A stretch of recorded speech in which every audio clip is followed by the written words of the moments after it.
He is the nation's grandfather. Him and David Attenborough. Yeah.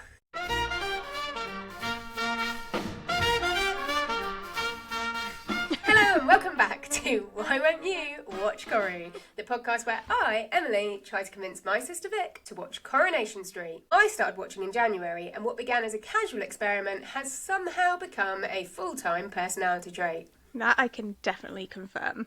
And this week, we've had another massive week on the Cobbles. Ooh, let me guess. Huge stories, huge reactions, and if history's anything to go by, several audible gasps.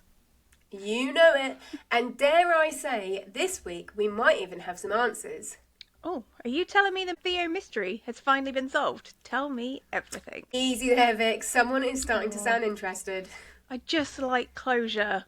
And this week, Behind the Cobbles is taking us right back to the beginning. Hang on, we're doing an origin story now? Oh, yes. Marvel, Batman, Coronation Street. Arguably the most important origin story of the lot. That's a strong claim. And naturally, it's all in aid of the Corrie Conversion Project. Still the least reassuring phrase in the English language. So we're back with all the usual chaos, usual segments, and all the usual completely unqualified opinions. Mostly yours.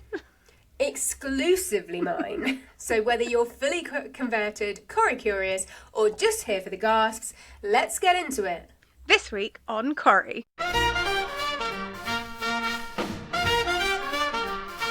Right, now, before we get into it, Ice Woman 1887 is back with answers. Thank you. So, are you ready? Go on, let me have them then. So, the first one. In 2015, Leanne was with Cal, who is Alia's dad. He was killed in an apartment fire. Tracy set fire to Carla's apartment.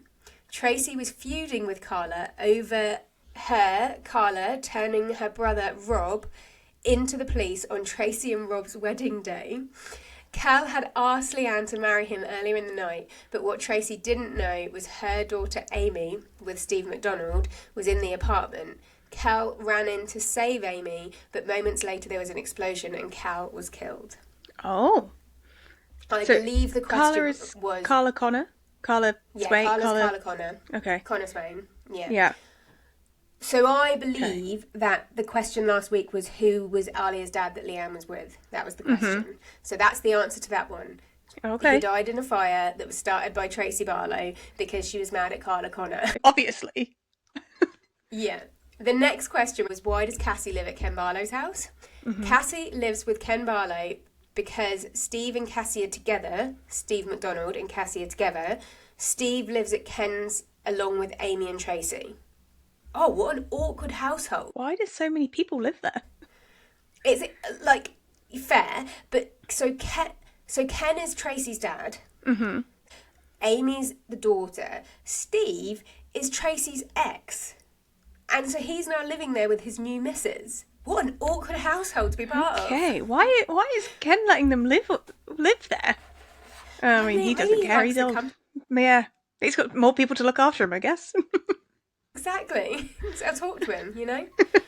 Okay, so in early 2025, Cassie was working as a personal carer for Ken during an illness. She was drugging him so she could siphon off money from his bank account. Okay, so she was siphoning off his cash, but he's still letting her live there. Does he know? Maybe he's had a change of heart. Maybe she's changed. Maybe she's learnt the error of her ways. Maybe she's still doing it.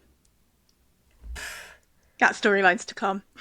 This feels like you could cut the tension in that house with a knife.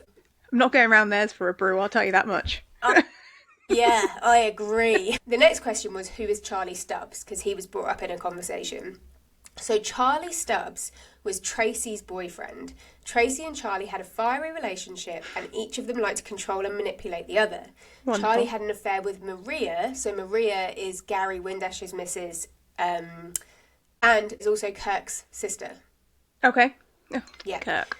Oh. Tracy wanted revenge. Charlie beat up Peter and was charged with assault and returned home to throw Tracy out of his home. Tracy tried to change his mind by giving him a lap dance, but while he was distracted, she grabbed an ornament and whacked Charlie over the head with it, planting a knife in his hand. Tracy phoned the police, pretending she had been acting in self-defence.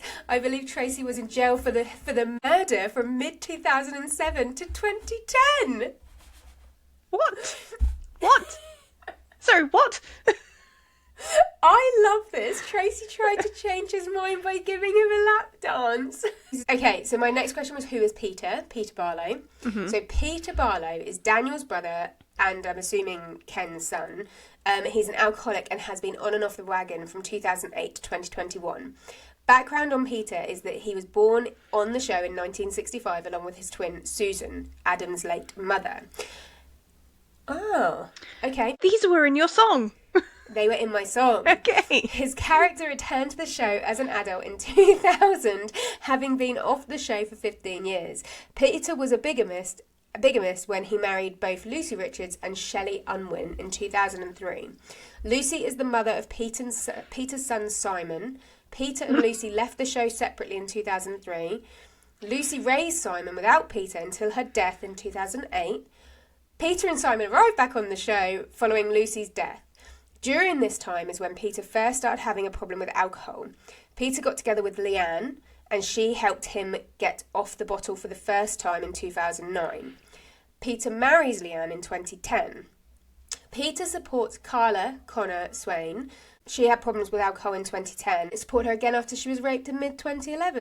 The pair started an affair in late 2011.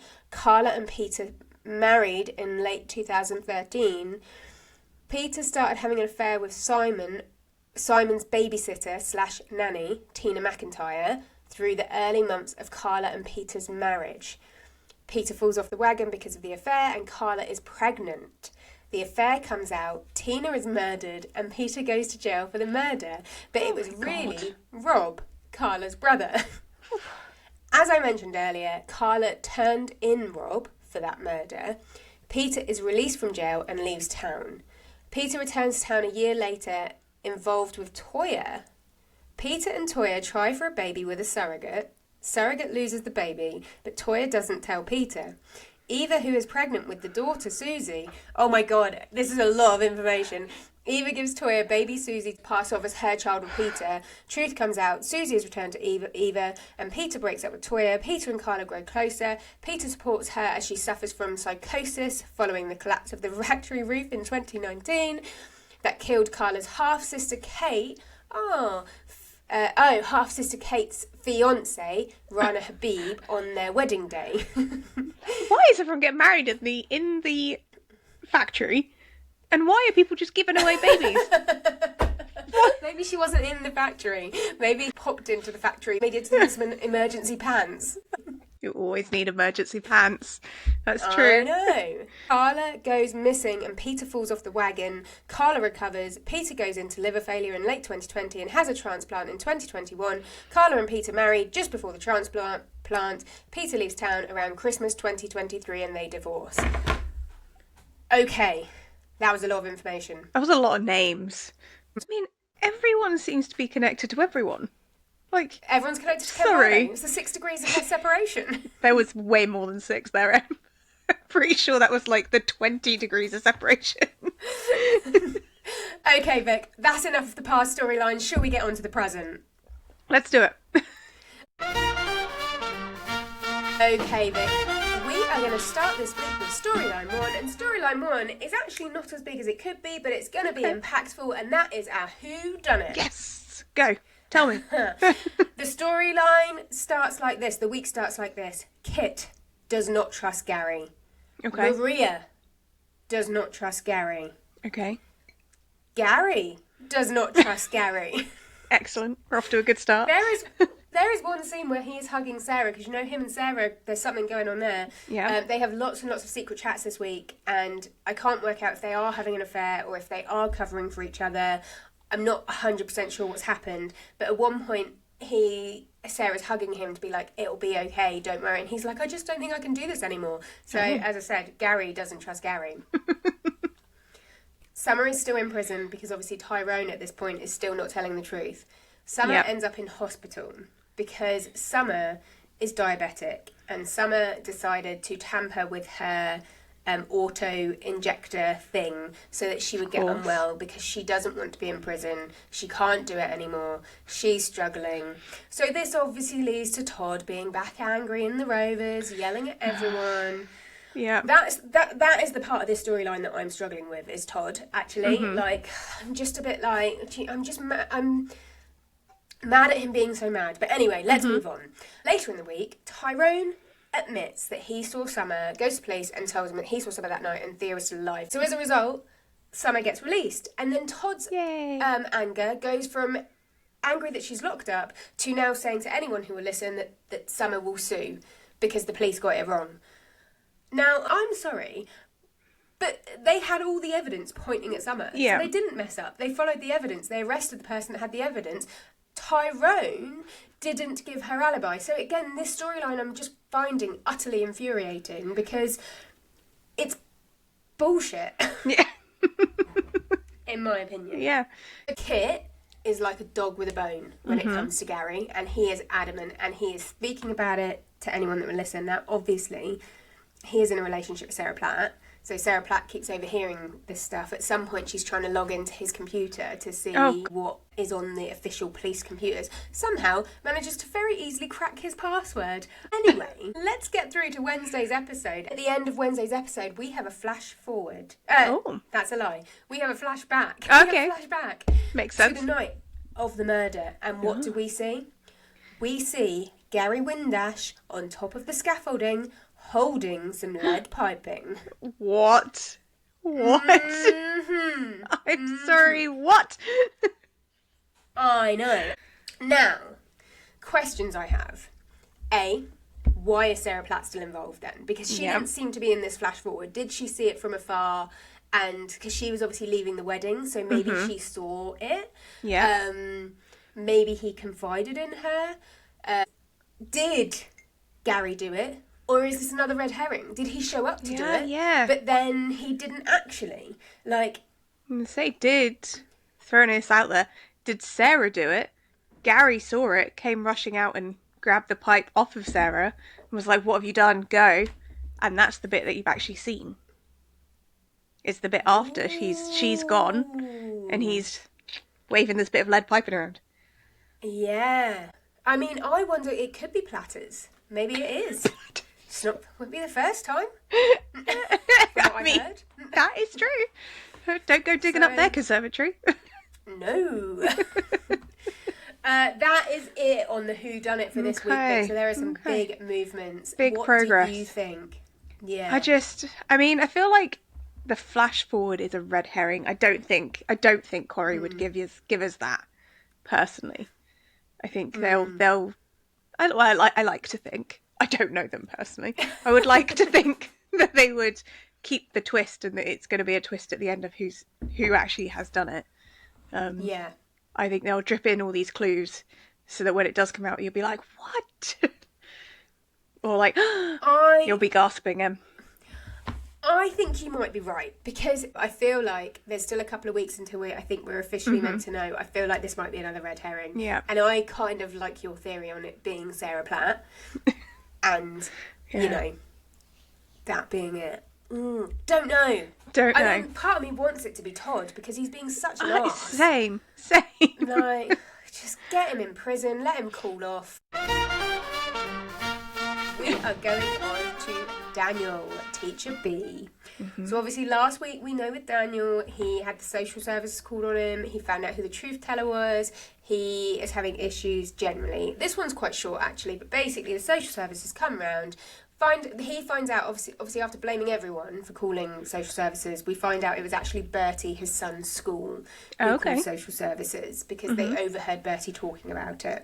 Right. The social services lady comes, she's lovely. She goes in, she does the welfare check, and she decides that they need a family in need plan, which is basically, you're fine, the house is fine, you're good, but we'll just do check-ins and make sure that everything's ticking along, because he is struggling and she can acknowledge that he's struggling. And I think that is actually the right answer, if I'm being honest. I think that is probably what he needs. Yeah, sounds fair. Yeah, and then he goes to the pub at one point, and all the gang are there. Team Barlow are there, Of course. and he says, "Oh, I feel, I've really messed up," and he's looking remorseful, feeling sad. And I do believe that he's going to change. But what I find interesting is he says, "I've really messed up," and everyone just looks at him, and I'm like, give the guy some sympathy. Yeah. Be like, yeah, you know what you did, but you're good. We're a family. We're a unit. Let's move on together. But they didn't. No. So. Cool.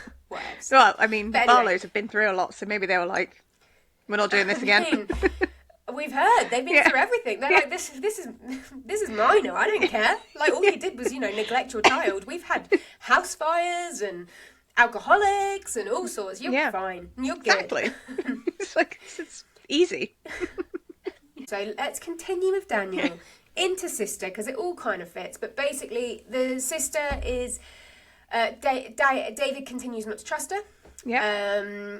Daniel rocks up at the house at one point to have a go at her for calling the social services before he found out it was a school. Yeah. And makes a little dig about the sister and David Platt, at which point the sister has to admit that she told Daniel, but it's like, he's obsessed with me, Daniel's obsessed with me. Of course. Because she's mental. But yeah, not a lot with that. David just continues to be suspicious of her. Okay. Continue to do that. As for storyline 3, it's going to be Will, Hope, and the teacher. Okay, we're back with them, finally. We're back with them. Yeah, we got a bit more on them. So Will is, as we know, he's been hanging out with Hope a bit more. I like Hope now. It's taken me 3 weeks of, I've changed my opinion. She seems like she's actually proving to be a good friend. Okay. She's there for him, and they're walking the corridors at one point at school, and she's like, "Are you looking forward to he's a runner." And that's how Megan got in there. Megan was his coach. Okay. And she goes, "Are you looking forward to your running session, your race this weekend?" Yep. And he's like, "I'm not going to do it, because if I do it, that's a whole day where I'm going to be thinking about Megan." And Hope's like, "But you're really talented. Like you've really got a chance of doing this for a career. Like you shouldn't let her get in the way." And he's like, "No, I'm not doing it. I don't want to be reminded of Megan all day." Okay. So Hope meddles, but she meddles in the best way, and she goes to Will's dad, the landlord, Yeah.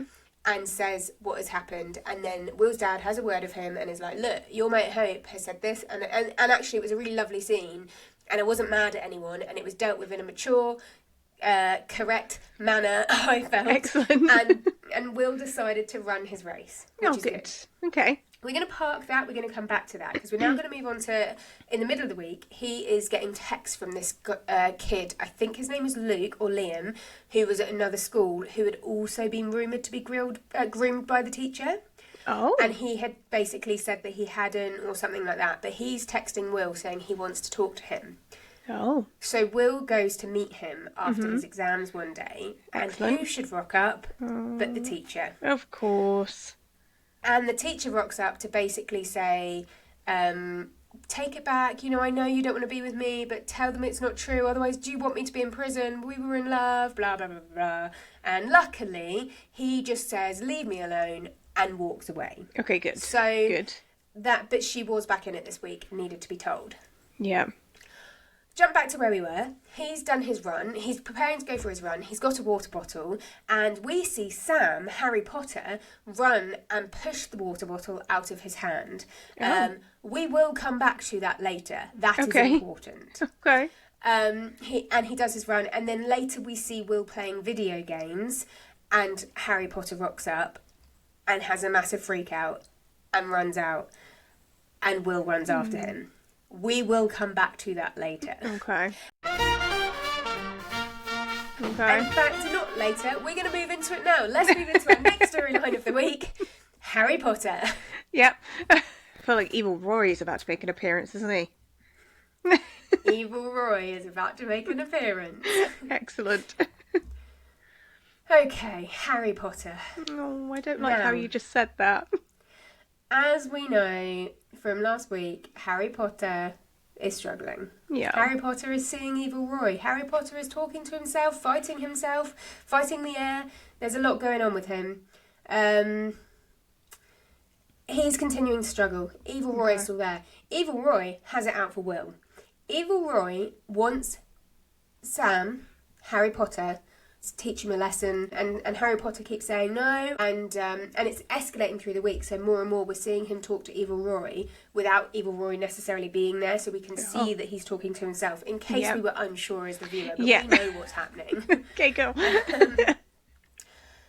Evil Roy then makes a comment, because Harry Potter is being a coward, Evil Roy has sorted it out himself, and he has put something in Will's water bottle. Okay. Hence why he runs and shoves it out of his hand, which is quite funny, and then fills it up with water, and everyone's kind of looking at him like something's wrong. And Will turns around to his dad and is like, there's something not right with him. I have told you there's something not right with him.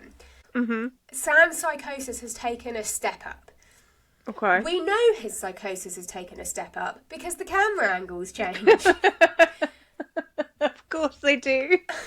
And basically, he's walking down the street listening to Harry Potter, and the camera is like whirling around him. He's listening to Harry Potter. Is that what you just said? Oh no, I lied. He's listening to Harry Styles. Okay, go. And the camera angle is whirling around him. We're seeing double vision. We're hearing Roy's voice over here. We're hearing Harry Styles over here. Harry Potter's looking confused. It's all very dramatic, Vic. It's very dramatic. Okay. And then he ends up at the Rovers, where he's hovering at the door watching Will play his video game. Okay. Will invites him in. Harry Potter's just staring at him. Will's like, "You're right, mate."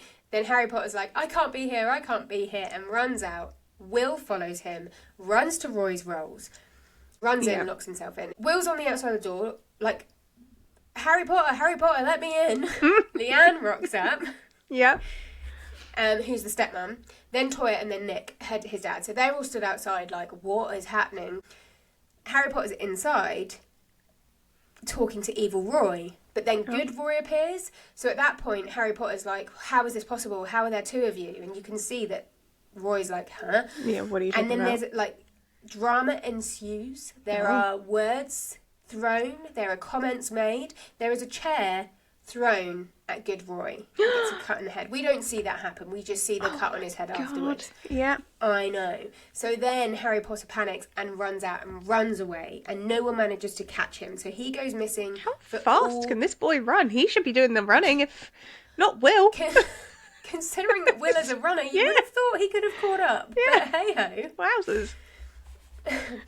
Harry Potter is missing for 24 hours. He goes missing overnight. The police are out looking for him. There's a great scene where a police officer is walking down a back alley, just like peering into gardens, like, nope, not there.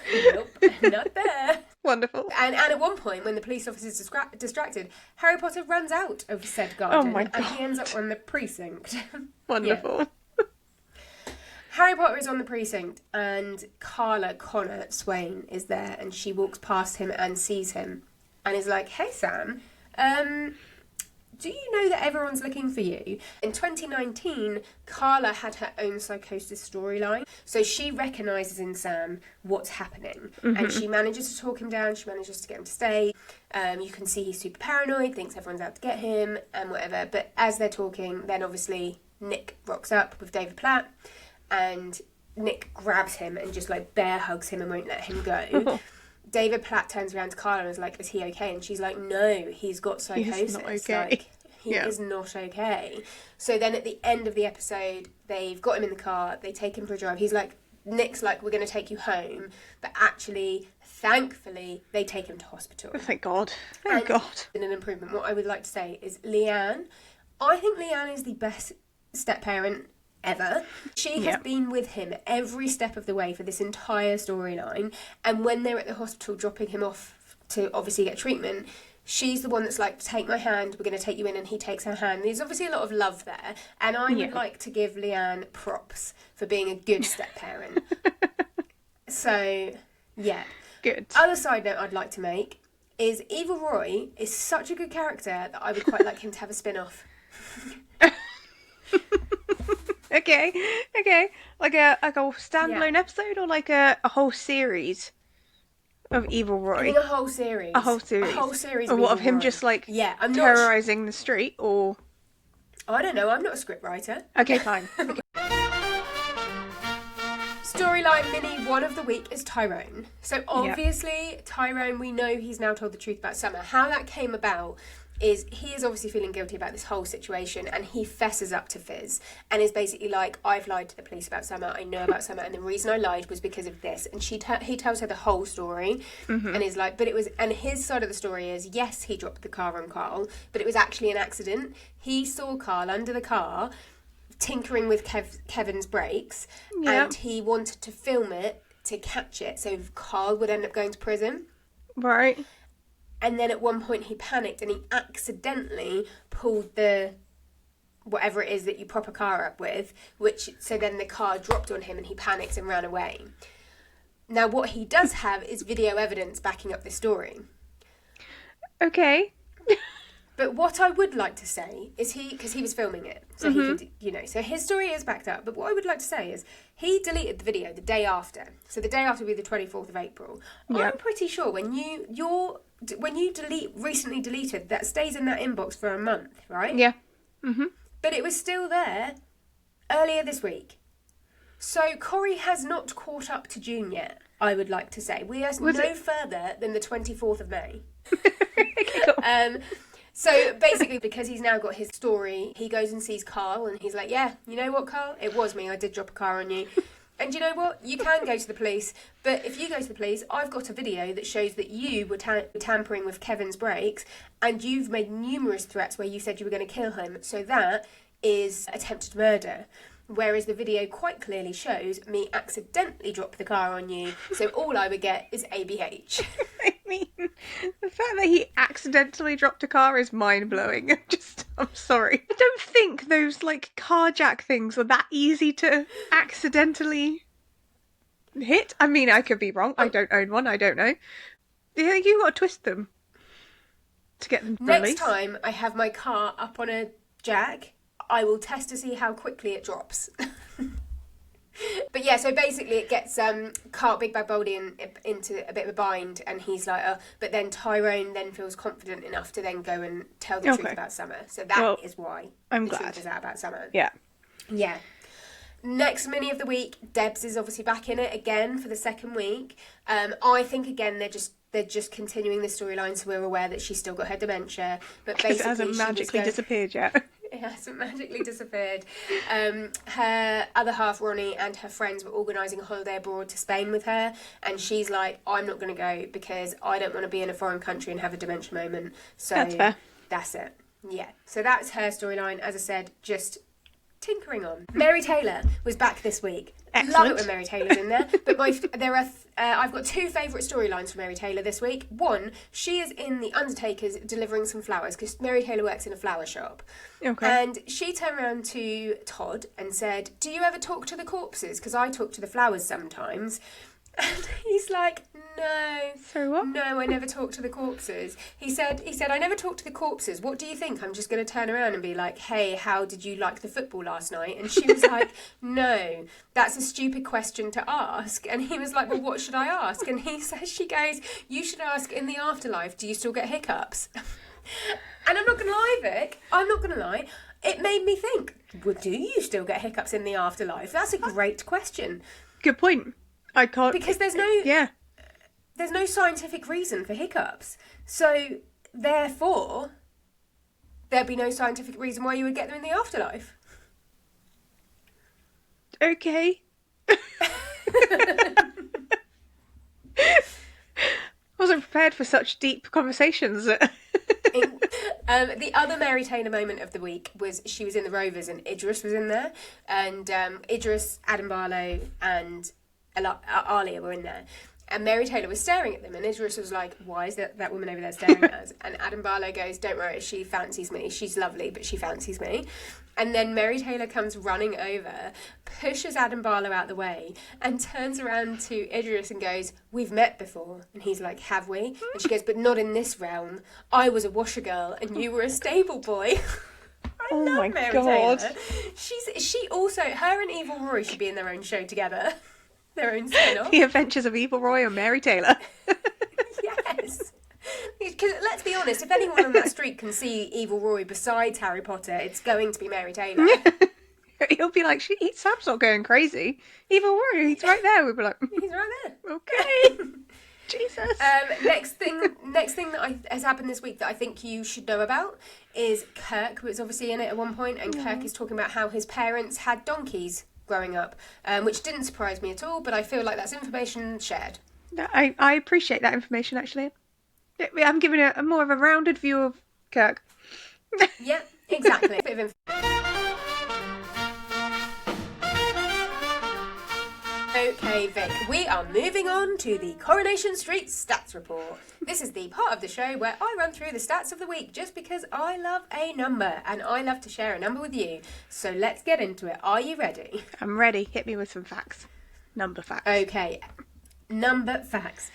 We have, every time someone promised something they shouldn't this week, we have one of those. Every time someone said flamin', one of those. Oh, it's still going. Told then. you it'd be back. Told you it'd be back. And the sentence was, I told you that I'll give you a sentence. The sentence was, walking around with your flaming eyes shut. So that is how you use flaming in a sentence. Okay, thank you. Appreciate that. Meaningful stares, we just had a 1. Okay. Conversations that happen in public that should have happened at home, 7. Arguments and storm outs was a 5. Okay. Fancy a brew, we're on to a 2. Don't be daft, we had 2 of those this week. Although what? I think one of them was just a daft, if I'm being honest, but that doesn't Works. matter. Gasps, just 1, which after last week's record-breaking high, that was quite low this week. That is actually. It is. Moments I yelled at the TV, what are you doing? Was a 2. Okay. Suspicious behaviour, we were on to a 5. Now, a lot of that was Gary and Sarah Platt. Yeah. Villain energy, we were on for a 4. Nice. And laughs of the week, Vic, we had 22, which is the kind of ratio I like. Yep, that's how it needs to be. Anything you would like to add to the Coronation Street Stats Report? No, it feels like a lot of them have started to balance out a bit. They seem to be a bit more consistent, which, that's probably a good thing. Do you know what? Maybe now we're 18 episodes in, maybe I should do a roundup and just say where we've, see if we can see a bit of a trend coming in here. Maybe this is like the averaging out, and then it'll eep up when there's another storyline and then drop again. Oh. Do you think we could use the stats to work out what the following week's going to be like? I reckon we could. I think you probably could, yeah. Predict the... I reckon, the level I just internally geeked out to that is too high. I expect to see some form of bar graph or... oh, God. Not star I'm getting chart. a lot of homework from this podcast at the moment.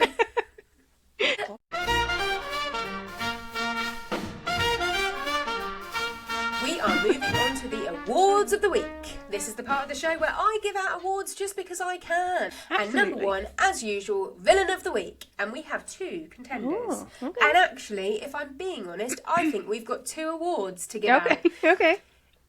Evil Roy and Todd. And they are both getting the award this week. Evil Roy for being Evil Roy. And Todd just for being Todd. I'm over Todd. I'm so over Todd. Like, sorry your abusive husband died and all, but come on. Exactly. Be a better so friend. This week, our award winners for Villain of the Week is Evil Roy and Todd. Well deserved. Well deserved. And we are moving on to MVP, Most Valued Player of the Week. And we have got 3 nominations, Vic. Oh. And we've also got 3 awards. Oh, We wowzers. have Hope, Carla and Leanne. We are dishing out the awards this week. We are. Hope for encouraging Will to do his race. Carla for managing to get Sam, relate to Sam, talk Sam down and recognising that he had psychosis. Yep. And Leanne for being the best stepmom there is. And all 3, in my opinion, deserve the award this week. Would you agree? I would agree, yes, from what you've told me. Absolutely. Perfect. Moving on. The 3rd award of the week is Comedy / Unhinged Moment of the Week. Because this made me laugh, but it was also entirely unhinged. And there are 2 nominations and 2 awards this week, Vic. Excellent. And they are both for Mary Taylor. One was Would You Talk to a Corpse? And the other was Seeing Idris in a Past Life. And being a wash girl and a stable boy. I mean, as soon as she said Mary Taylor was back in it, I was like, she's getting an award this week regardless. She always gets an award. She always deserves an award, in my opinion. These awards are getting a bit like, at the end of the financial year where car salesmen want to sell their cars. Before it moves on, and they're like, take the cars. It just seems like that. Vic, these awards are very serious and prestigious awards, Of course, please. Sorry. I mean, I There am are aware. people who would be begging for these. Okay.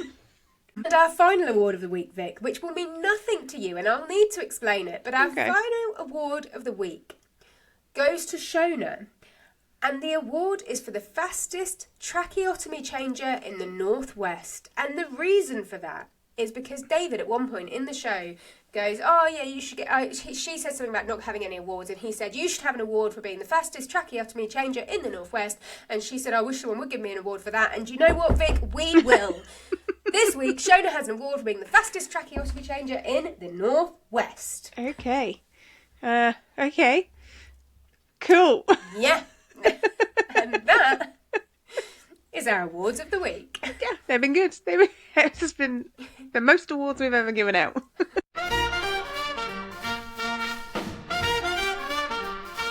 We are moving on to Last Orders. Last Orders is the part of the show where we take someone from the street and we decide if we would go for a drink with them. And I think so far we've made some pretty valid choices. I would say our judgments are spot on, if you ask me. I would agree.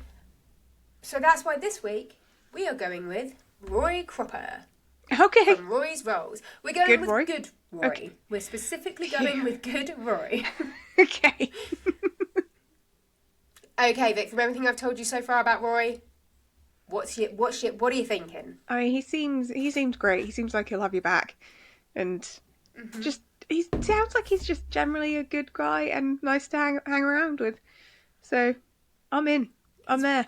Wise. I feel He's like a he's wise very man. wise. Yeah. I think if you went to have a drink with Roy with a problem, he would fix your problem for Yeah. you. He would give you the right answer. Yeah. He always seems to be advocating love, and he always seems to be giving good advice. He does love a train, which is not necessarily something I can talk about, but I also find I love talking to people with passions. Yeah. So I think that if he was talking to me about his trains and really passionately, I would enjoy that chat. Okay. Well, you can talk about the trains. And you'll go with your life problems. I will go with my life problems. Yeah. Mm-hmm. Hey, that's great. Let's go into the ratings. Yes. Small talkability. I feels like he should have a lot of small. He's up. We've said he's a wise man. Wise men have small talkability. They know how to chat. Got the gift of the gab. Yeah. And on top of that, he owns a cafe, so he has to be able to, make conversation and talk to anyone. Mm-hmm. So, should we give him a 5? I think 5. 5. Drama risk. Now, bearing in mind, it's based off the week. Sam is now in hospital, but wasn't. So, I'm going to say... I feel like he's not had much high drama. The drama's come to him. There's definitely been a lot of drama that's come to him. Bearing in mind, in the last few months, obviously, he had Mel as his electrician. He had the sister working with him. This didn't cause drama for him necessarily, but he surrounded himself with very dramatic people. So he knows a lot of drama. So he knows a lot of drama, but with the drama comes him. I feel like we're lowish. I think maybe a 2.5. I'm gonna go. I think you're right. I think the drama comes to him. He doesn't bring the drama to a situation. Yeah, I agree with that. Gossip value. I don't think he's a gossip. No, although he's got all this drama around him, is he sharing it? I don't think he I don't think he is. No. Damn it. I think he'd be very good at being tight-lipped. Yeah. I think he would give the gossip if he needed to. If he thought it was going to help a situation out, I think he would. But I don't think he would give it unnecessarily. Yeah, I think you're probably right. So I'm going to go a 1. Yeah, it's going to be a 1. Which is not a bad thing. Yeah, it's not a bad thing. I mean, I just like a bit of goss. Yeah, we're always for a gossip. So. Exactly. Let's go in for a vibe check. I feel like he's got good vibes. I feel like he should have so. It'll be a good time. I think it depends on your definition of vibe. If vibe is like, we'll get the vibes, we're going, let's, go for a party, probably low. No. If you're going with just a chill, lovely time with someone who's nice and calm, then I'm going high. And because I like him, I think we go high. Yeah, I would go high. I think if you're going for a 5? pub drink, it's never really like a party unless it's an accidental party. So And those are the best. they are the best. Yeah, let's give him a 5. Great. Okay, perfect. Let's go exit plan needed. I'm saying no. I agree. I think he'll go home when he's ready. I don't think he would stay long, to be honest. No, it's probably. I mean, is it a 1 drinking out? I guess it depends on what your life problem is. If your life problem's a 2 drinker, it's a 2 drinker, and he'll. I think he might stay for 2, but I think he probably likes to get home, put his feet up on the sofa, have a cup of tea, and read his train magazines. Yeah, that's what I think he wants to do Fair. in his evening. Second pint probability. I'm saying I would if he wanted it. Oh, I would 100% stay, but yeah. It would be dictated by agree? him. Yeah. Yeah. If he wanted to stay, I'd happily have another drink with him. Mm-hmm. But it's up to him. It's up to Roy. Yeah, we won't force it upon him at all. Okay, so overall, last orders, let's give Roy Cropper a 5 out of 5. Would you agree? Oh, yeah. As long as Evil Roy's not making an appearance, we're fine.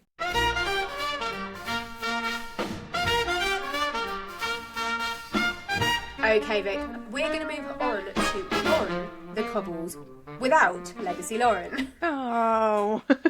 I know, Legacy Lauren is busy this week. She has got a work thing on, which is it's really sad when Legacy Lauren's important at work. Oh, she's back in the country. She's off from all her gallivanting. So she is back in the country. But we've had a few weeks now without an On the Cobbles quiz. So I have decided that I'm going to quiz you on all your Corrie knowledge so far. Let's see what you've remembered and what you know. Okay, just don't ask me any names. So are you ready? No. This is On the Cobbles without Legacy Lauren. Good luck. Oh, God. Number one. Who is Harper? Baby Harper. Oh, I yelled that. Go over the side. No yelling, but we've been told off for the yelling. Baby Harper. She's David and Correct. David's wife. Yes. Can't remember her name. Extra information. You can't remember David's missus's name? She wins awards all the time for being big-headed. Is that it's not Shona? Is it Shona? Shona. Oh, what's sister's name? Sister. Okay. Okay, come on. Okay, fine. Question 2. Yep. Carla and Lisa got married on the 23rd of April. Mm-hmm. But what is the name of Lisa's daughter?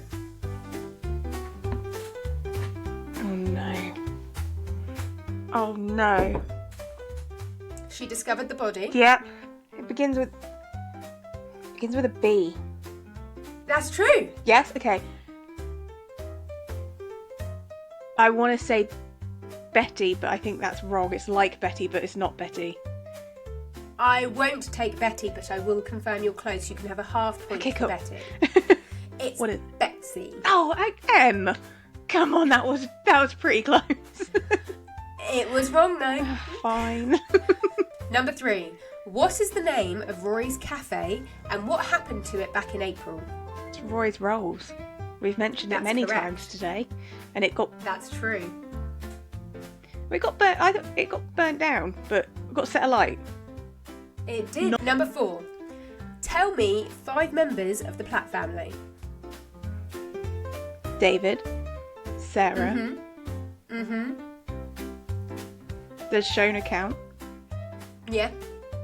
Harper. Is in that universe. Damn you. I'm not having Harper. Damn it. Bethany, her kid. Yes. Yeah. Gail, even though she's not in it. I want to see who else you come up with. There's one other we've talked about a lot today. Oh, there is that other child. That's true. I was going to say Susie, but I don't think she's their child. No, Susie's not their child. Who else we talked about today? Do you want me to tell you? Yeah. Harry Potter. Harry Potter is Nick's son. Nick is Brother Platt. See, I was trying to think of the brother Platt's name, and I kept wanting to say Paul. Oh, I mean, he does look a bit like Paul, but in fact his name is Nick. No, okay, fine. I'm not close. 4 out of 5. Number 5. What illness has Debster got? She's got dementia. She does. Number 6. Who is Debster's son? Big Bad Baldy. Correct. Number 7. Name the character that died and their husband. In April. Yes. Todd and Theo. Yes. Which one's which? Todd died. Theo's alive. No. We've been talking about how annoying Todd is every time. Doesn't stick in my head, that one. I know. Okay, this is a tricky one, the next one. Let's see if you get it. Oh, God. Which character thought about proposing earlier in the year, but didn't? Oh, I don't remember his name. It was the bro storyline. That is correct. It is the bro storyline. But you have made a fundamental error because it's not his name. It's her name. You're right. I don't know. Cassie. It's Cassie. Number 9. Which two characters have recently found out they are related and how? It's the pub owner, landlord, Yep.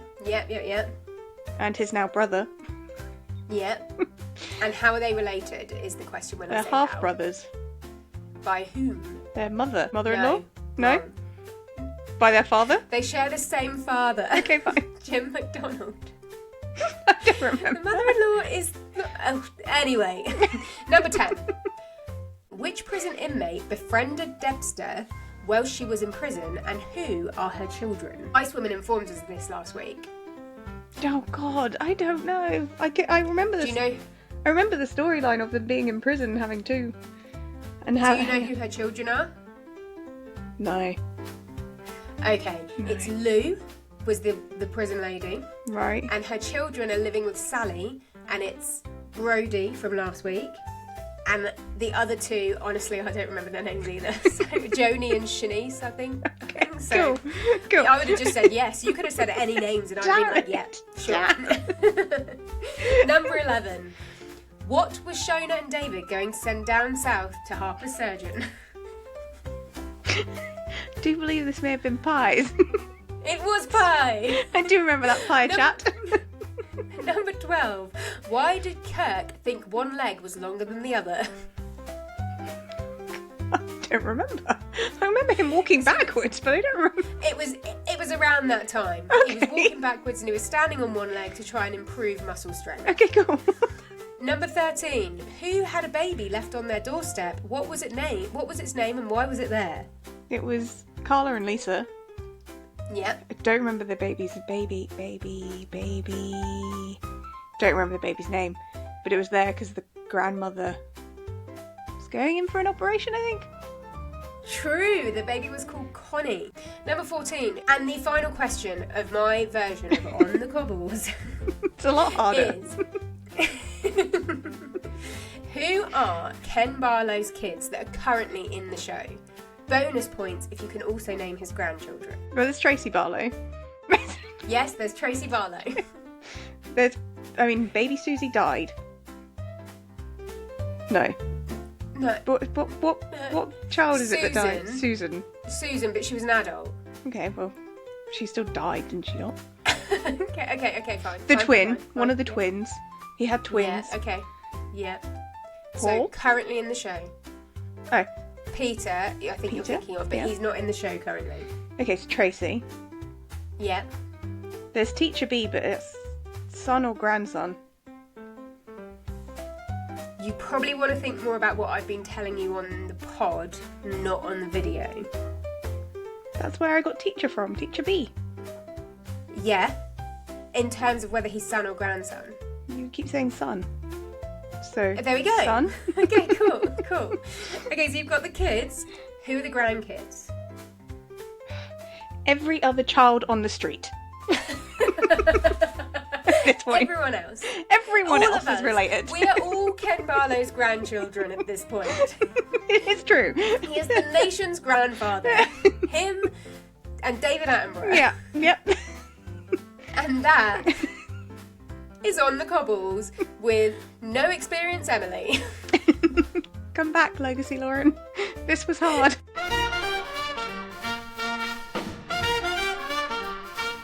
Okay, Vic, we are moving on to Behind the Cobbles, and today we are talking about the origin story Honestly, Vic, there is so much that I can share with you. So much so that for the 50th anniversary, ITV commissioned a whole TV show about the creator and the creation of Corrie called The Road to Coronation Street. Okay. So I do think that summing this up in a 5-minute segment is not going to do it justice. Okay. So today we're just going to talk about one element of it. Mm-hmm. And then next week, I'm going to come back with a little bit more. Okay. But today we are talking about Tony Warren. Tony Warren is the creator of Coronation Street. Oh, okay. I couldn't Yes. assume one person would create it, but okay. Yeah. So this is not going to be a synopsis of his life either, because there's a lot of his life was quite multifaceted. But today we are specifically talking about Coronation Street. Okay. So Tony Warren was a child actor, and he worked behind the scenes, but he was always more interested in writing. Mm-hmm. And then there was a Granada producer. So as I think I said the other week that Granada Productions was the original studio that made Coronation Street. Yeah. It still makes Coronation Street. It's just now part of the ITV world. And there was a producer down at Granada, Harry Elton, who recognised his potential and as a writer and basically championed him to write stories. Yeah, okay. And one thing that Tony Warren wanted to write was he wanted to write a TV show that showed authentic northern voices, strong women, humour and realism. So normal people on TV. Yep. Which to this day remains the foundation of their show, which is why, obviously, as we know from the stats report, the humour is always quite high. He never really wanted to think in terms of storyline. He always thought character first, plot second, and he always wanted to make people laugh, which is where this concept came up with. Okay. He had such a clear vision of the show that he sat down and he wrote the first 13 episodes himself. Oh, wow. And Vic, he did all of this in 1960, when he was the age of 24 years old. Wow. So if you're ever feeling like you haven't achieved, that you haven't. Thanks, appreciate it. I'm joking. Me too. Everyone's got their own timeline. We know I think that. And the fun thing was, this wasn't his first scriptwriter credit. He had credits before. And it was expected to fail, this show, which is why it only got signed off for 13 eps. And now, obviously, it's now gone on for 66 years. 66 Mental. years, which is insane. And it's a staple of British TV. Mm-hmm. Yeah. But for all of Tony's success came at a price, and he did later suffer with alcoholism, morphine addiction and mental health problems. And as Tony himself once noted, success and happiness don't actually go hand in hand. So he did manage to overcome these things, and he did come back to Corrie a little bit and do a bit more writing. He was there for the 50th anniversary. He received an MBE in 1994. He obviously ITV created this show about him and his creation, and it was widely acknowledged that he changed British television. He passed away in 2016 at the age of 79, and he continues to this day to get a credit on every single episode of Coronation Street. It says created by Tony Warren. And he is widely regarded as the godfather of the UK soap. Like, he set before Corrie, because Corrie was the first soap.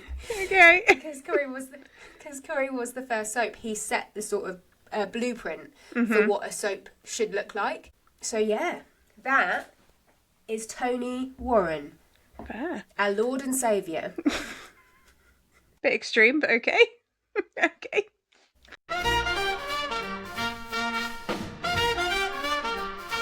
Okay, Vic, this is the part of the show where we find out if this week has got you any further up the conversion scale. Last week, as we know, we got you to a 4, which was only 6 points away.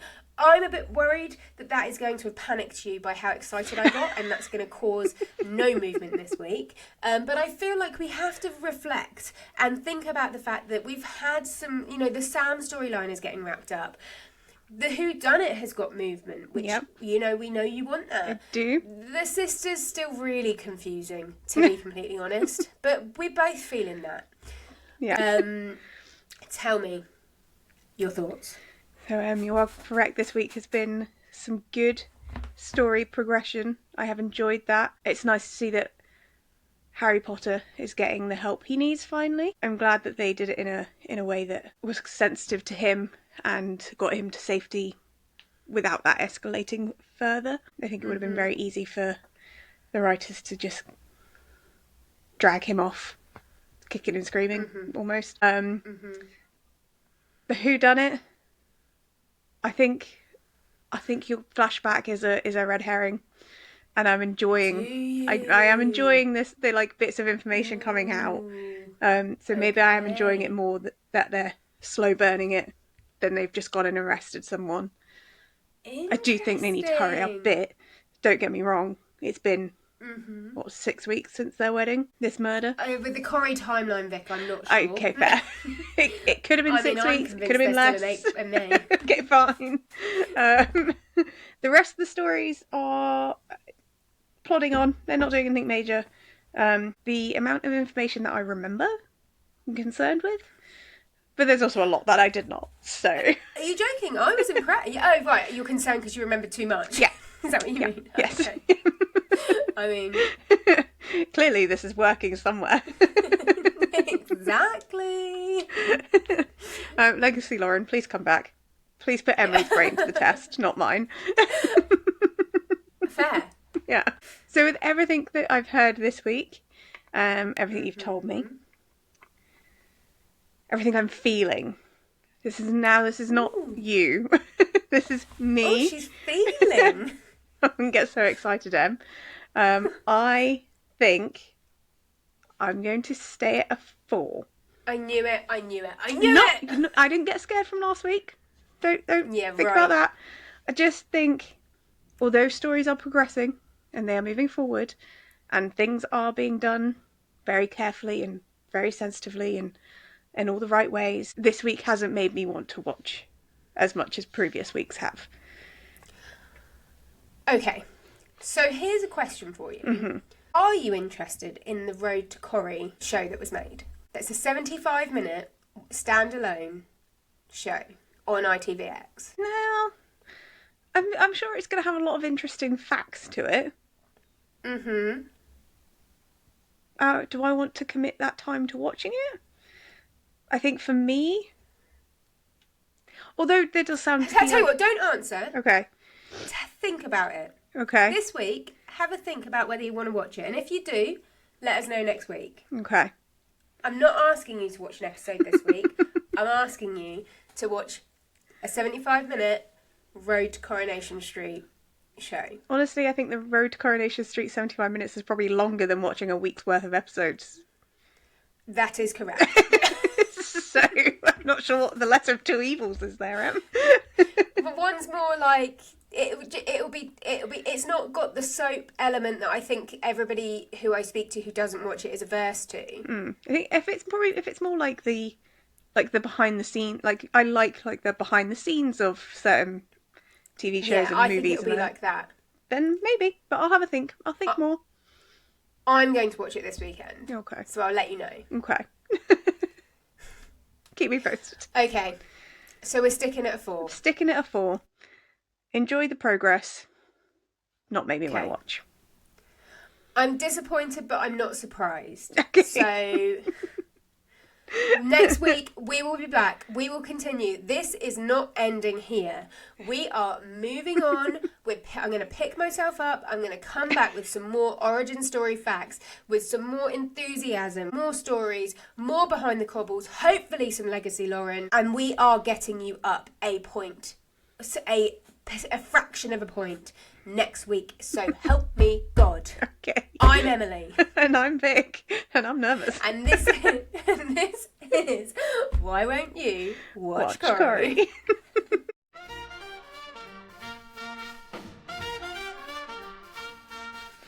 And thank you for joining us this week. This was Why Won't You Watch Corrie. We are on all the social medias at Why Won't You Watch. You can get in contact with the show, whywon'tyoutwatch@gmail.com.